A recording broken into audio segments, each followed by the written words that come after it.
ఇన్నాళ్ళు హిట్ కు రాని పబ్లిసిటీ ఒక్క కాంట్రవర్సీతో వచ్చేస్తోంది. ఆ వుడ్ ఈ వుడ్ అని కాకుండా బాలీవుడ్ నుంచి మాలీవుడ్ వరకు ఫేమస్ అయిపోవచ్చు.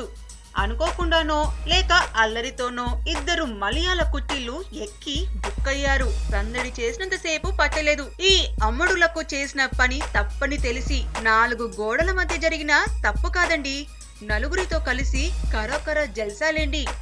ఈ ముద్దుగుమ్మలు మలయాళ కుట్టీలు నజరియా, రంజిని సరదా షికారు కోసం అడవికి వెళ్లి ఫారెస్ట్ డిపార్ట్మెంట్ పరిధిలోని ఏనుగు మీద ఎక్కి బుక్ అయ్యారు. నిబంధనల ప్రకారం డిపార్ట్మెంట్ పరిధిలోని ఏనుగుల మీద ఎక్కటం తప్పంట. ఈ విషయం ఎక్కే వరకు ఎవ్వరూ చెప్పలేదు. ఏం చేస్తాంలేండి, ఎక్కి దిగిన తర్వాత ఉరకలేసే ఉత్సాహంతో ఫోటోలు పోస్ట్ చేశాయి ముద్దుగుమ్మలు. విషయం అలా అందరికీ తెలిసి రూల్స్ అండ్ రెగ్యులేషన్ కింద అమ్మడులు బుక్ అయిపోయారు. ఇదండి ఎక్కి బుక్ అయిన హీరోయిన్ స్టోరీ.